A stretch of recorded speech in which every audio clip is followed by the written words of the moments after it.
Narmada Eshala audio సిరీస్కి స్వాగతం. నేను మీ నర్మద. నేను రాసి మీకు వినిపిస్తున్న భార్యాభర్తల ప్రేమ కథ అగ్రిమెంట్ మ్యారేజ్ భాగం 35. ఇందులో మీ తప్పేమీ లేదు. నోటిదూల నాది. అమ్మ ఎప్పుడూ అంటూనే ఉంటుంది, కాస్త నోరు అదుపులో పెట్టుకోమని. దాని ఫలితం ఎలా ఉంటుందో నాకిప్పుడు తెలిసి వచ్చింది అన్న ఆమె తన తలని పూర్తిగా దించేసింది. చిన్నగా తల పంకించిన ఉదయ్, మీ గురించి, మీ మాట తీరు గురించి తెలిసినా నేనిలా తొందరపడకుండా ఉండాల్సింది నొచ్చుకున్నాడు.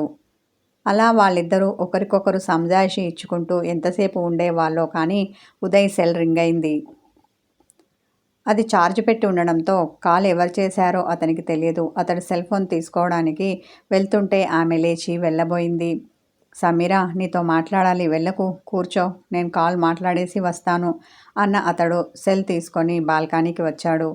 ఆమె వెళ్ళాలి అనుకుంది, కాస్త ఆగిపోయింది. సమీరా, నీకు అసలు బుద్ధి లేదు. ఇప్పుడు చూడు ఏం జరిగిందో.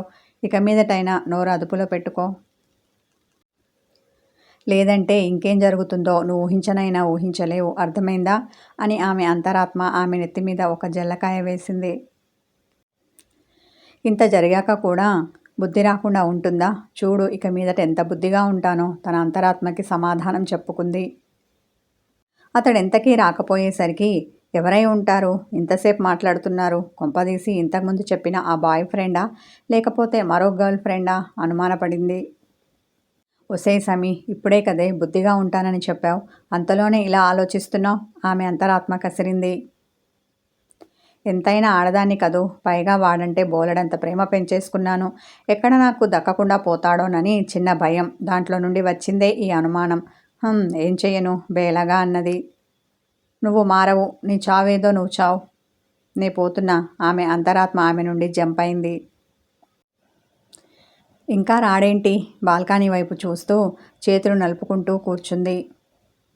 విసుగ్గా టైం చూసింది. బాగా చీకటి పడింది. ఆమెకు ఆవలింతలు మొదలయ్యాయి. రేపు ఆఫీస్ ఉంది, వెళ్ళి పడుకుంటాను అని లేచి నిలబడింది. అప్పుడే అక్కడికి వచ్చాడు ఉదయ్. అతని ముఖం బాగా గంభీరంగా ఉంది. పైగా ఏదో తెలియని బాధ అతని ముఖంపై నీలి మబ్బులా కమ్మేసింది. ఎవరిది కాల్? ఎందుకలా ఉన్నారు? కంగారు పడుతూ అడిగింది సమీరా. అని నీరసంగా నిట్టూర్చి సోఫాలో కూర్చున్నాడు ఉదయ్. ఇంత రాత్రివేళ ఎవరు కాల్ చేశారు? అతని వాలకం చూసి అడగకుండా ఉండలేకపోయింది. అమ్మ చేసింది అన్నాడు. అదేంటి, అమ్మ చేస్తే ఆ మాట సంతోషంతో చెప్పాలి కానీ ఇలా డల్గానా చెప్పేది అన్న ఆమె మీ అమ్మగారికి ఆరోగ్యం బాగోలేదా అనుమానపడింది. అలాంటిదేమీ లేదు, తను బాగానే ఉంది. ఆ మాట అతడు తలదించుకొని ఏదో ఆలోచిస్తూ అన్నాడు. అయితే ఎందుకు మీరిలా ఉన్నారు? ఆవిడని చూడాలని ఉందా? అలా అయితే వీడియో కాల్ చేసి మాట్లాడలేకపోయారా? లేదు అంటే ఈ వీకెండ్ ఒకసారి వెళ్ళిరండి, అంతేకాని ఇలా అయిపోతే ఎలా? అతడు బాధపడ్డం చూసి ఆమె బాధపడింది. అతడు ఏమీ మాట్లాడలేదు. అతని మౌనం ఆమెకు విసుగును తెప్పించింది. వెళ్ళేటప్పుడు ఎడమొహం పెడమొహం పెట్టుకొని వెళ్ళిన వాళ్ళు వచ్చేటప్పుడు ఒకరి చెయ్యి మరొకరు పట్టుకొని నవ్వుకుంటూ వచ్చారు. అలా వచ్చిన కిషోర్ హిమజను చూసి, ఇది కళ నిజమా? హాల్లో కూర్చొని ఉన్న హిమజ తల్లిదండ్రులు నోరు తెరిచారు. అమ్మ అని సంతోషంతో అంటూ ఆమె మెడ చుట్టూ చేతులు వేసి చిన్నపిల్లలా గారాలు పోయింది హిమజ. కిషోర్ చిన్నగా నవ్వుతూ మైపాల్ పక్కన కూర్చున్నాడు. అమ్మా, రేపు నేను ఆయన వెంట మా ఇంటికి వెళ్ళాలి అనుకుంటున్నాను గోముగా అన్నది. అదేంటి? ఉదయం వరకు నాకు మా ఆయనకు పొసగదు, నేను ఎట్టి పరిస్థితుల్లోనూ ఆయనతో కాపురం చెయ్యను, మాకు విడాకులు ఇప్పించండి, బలవంతంగా పంపాలని చూస్తే నేను చావనైనా చస్తాను కానీ ఆయనతో కలిసి ఉండనని పెద్ద పెద్ద డైలాగులు చెప్పావు. ఇప్పుడేమో అల్లుడు గారితో కాపురానికి వెళ్తానని చెప్తున్నావు. ఇంతలో అంత మార్పు నీలో ఎలా వచ్చింది? నువ్వు బాగానే ఉన్నావా? దారిలో ఏ గాలో దూలో సోకలేదు కదా?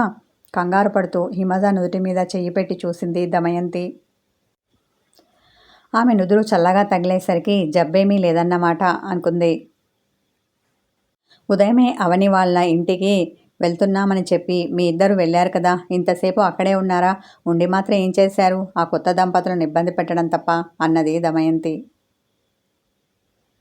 అమ్మా మేమేమీ వాళ్ళని ఇబ్బంది పెట్టలేదు. పైగా మేము కూడా నీలాగే ఆలోచించి ఇక వెళ్తాం అవని అంటే అర్జున్ అవని ఇంకా మమ్మల్ని కదలనివ్వలేదు. ఉండండి ఇప్పుడే వెళ్ళి ఏం చేస్తారని మమ్మల్ని అక్కడే ఉంచేసుకున్నారు. ఇలా వాళ్ళ దగ్గర నుండి ఆలస్యంగా రావడానికి కారణం మేం కాదు అన్నట్టు మాట్లాడి సంజాయిషి ఇచ్చుకుంది హిమజ. అవునా బుగ్గలు నొక్కుకున్న దమయంతి. అంతసేపు కూర్చొని ఏం కబులు చెప్పుకున్నారేంటి? మీరు అన్నీ మర్చిపోయి ఇలా నవ్వుకుంటూ సంతోషంగా వచ్చారు అనుమానపడింది ఆమె. అంతవరకు హాల్లోనే కూర్చొని ఉన్న అవని తల్లి మధుమతి చీకటి పడడంతో డిన్నర్ ప్రిపేర్ చేద్దామని అప్పుడే వంటింట్లోకి వెళ్ళింది. హిమజ వాళ్ళు వచ్చినట్టు తెలుస్తూనే ఉన్నా చేతులు ఖాళీ లేక హాల్కి రాలేదు. కానీ వంటింట్లో ఉండి వాళ్ళ మాటలు వింటూనే ఉంది. ఎందుకంటే వాళ్ళు వెళ్ళి వచ్చింది తన కూతురి అత్తవారింటికి. ఆ మాత్రం క్యూరియాసిటీ ఉంటుంది కదా ఆమెలో. అమ్మా నేను వెళ్ళి రేపటి ప్రయాణానికి నా బట్టలు సర్దుకుంటాను ఉత్సాహపడింది హిమజ.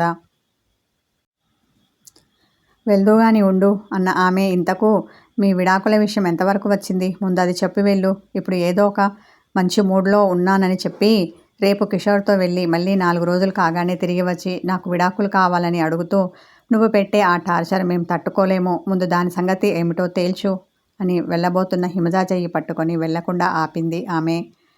అమ్మా నేను విడాకులు తీసుకోకూడదు అనుకుంటున్నాను.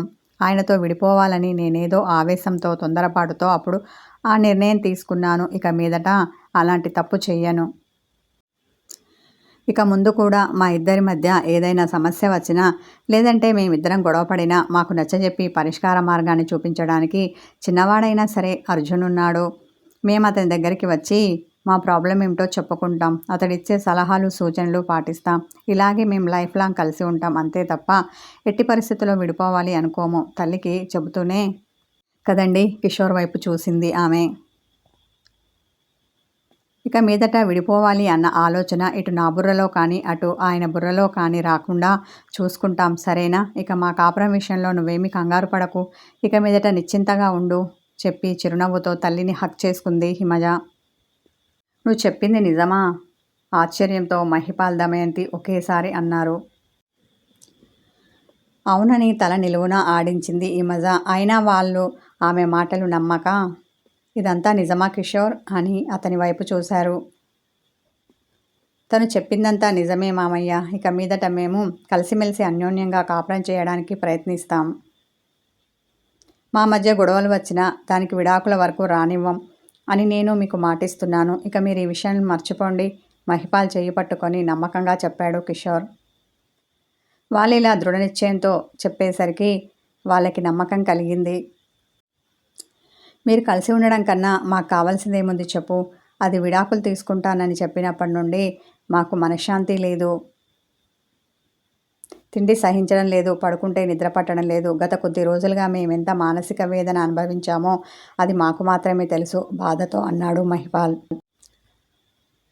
కిచెన్లో నుండి వీళ్ళ మాటలు వింటున్న మధుమతి వీళ్ళు విడిపోకుండా కలిసి ఉండాలని తీసుకున్నందుకు ఆమె ఎంతో సంతోషించింది. ఈ శుభ సందర్భంలో ఏదైనా స్వీట్ చేయాలి అనుకొని తను చేస్తున్న వంటకి ఒక స్వీట్ని యాడ్ చేసుకుంది.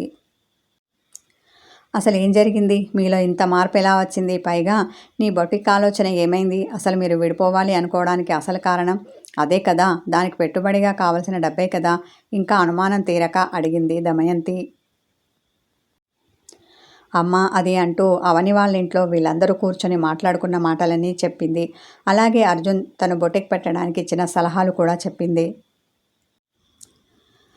అవునా చిన్నవాడైనా ఎంత మంచి సలహా ఇచ్చాడు అర్జున్ని మెచ్చుకున్న దమయంతి. మీరు ఉన్నారు ఎందుకు? పైగా ఇంత వయసు అయ్యింది, ఇంత అనుభవం ఉంది. కానీ ఏం లాభం? కూతురికి ఒక సమస్య వస్తే దాన్ని పరిష్కరించడం చేత కాలేదు. పోనీ డబ్బైనా ఇచ్చి దానికి బొటిక్ పెట్టించారా అంటే అదీ లేదు.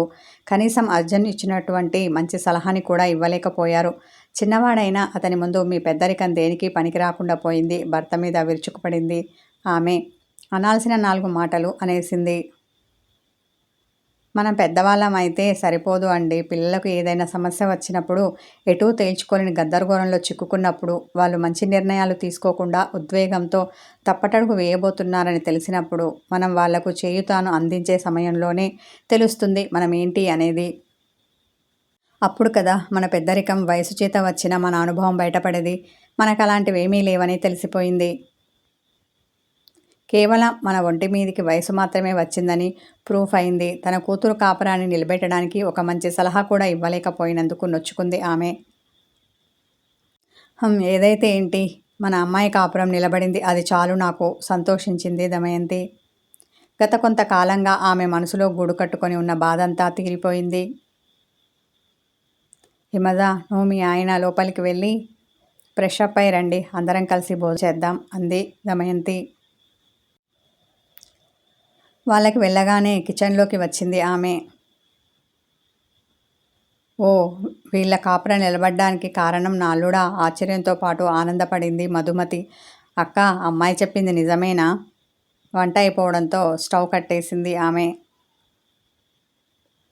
వాళ్ళ ముఖాలపై కనిపిస్తున్న సంతోషం చూస్తుంటే నిజమే అనిపిస్తుంది. అయినా వాళ్ళు మాత్రం అబద్ధం ఎందుకు చెప్తారు అన్న ఆమె. ఎంతైనా మన అవని అదృష్టవంతురాలు. తెలివైన భర్త దొరికాడు. ఇక నువ్వు నాలాగా బాధపడవలసిన అవసరం లేదు, హ్యాపీగా ఉండొచ్చు చిరునవ్వుతో అన్నది. అక్క, వంట పూర్తయింది, నేను వెళ్ళి ఫ్రెష్ అప్ అయి వస్తాను అని తన గదికి వచ్చి ఫ్రెష్ అప్ అయింది మధుమతి. ఆమెకి ఎప్పుడెప్పుడు అవనితో మాట్లాడాలి అన్న ఉబలాటం మొదలైంది. తన అల్లుడు చేసిన ఘనకార్యానికి ఆమె పొంగిపోయింది. అవును మరి, అతడు చేసింది చిన్నా చితకా పని కాదు, కూలిపోతున్న ఒక కాపురాన్ని నిలబెట్టాడు. ఇక ఆలస్యం చేయకుండా వెంటనే అవనికి కాల్ కలిపింది. అవని లిఫ్ట్ చేయగానే, ఎలా ఉన్నావు అవని అడగకుండా అల్లుడు గారు ఉన్నారా ఆత్రంగా అడిగింది. ఏంటమ్మా, నన్ను అడగకుండా ఆయన్ని అడుగుతున్నావు అలుకగా అన్నది ఆమె. అవునే, నిన్ను కాదు, ఇప్పుడు తనని అడగాలి. నా అల్లుడు చేసిన పని అలాంటిది మరి అని హిమజ చెప్పిన సంగతి చెప్పింది. అవునమ్మా, ఆయనే అంత మంచి సలహా ఇచ్చారు, వాళ్ళ కాపురం నిలబడ్డానికి కారణమయ్యారు. తన భర్త చేసిన మంచి పనికి గర్వపడింది అవని. ఒక్కసారి అల్లుడు గారికి ఫోన్ ఇవ్వు, మాట్లాడతాను అన్నది మధుమతి. ఆయన ఇంట్లో లేరమ్మా, పని ఉందని బయటికి వెళ్ళారు, ఇంకా రాలేదు, వచ్చాక కాల్ చేసి నీతో మాట్లాడమని చెప్తాను అన్న ఆమె మరి కాసేపు మాట్లాడి కాల్ కట్ చేసింది. టైం చూసి, ఈయన ఇంకా రాలేదేంటి, త్వరగా వస్తానని చెప్పి వెళ్ళారు కదా, ఆలోచనలో పడింది అవని. కథ కొనసాగుతుంది. హాయ్ వ్యూవర్స్, స్టోరీ నచ్చితే లైక్ చేయండి, కామెంట్ చేయండి, హైప్ చేయండి. సబ్స్క్రైబ్ చేసుకొని వాళ్ళు ఉంటే నా ఛానల్ని సబ్స్క్రైబ్ చేసుకోండి.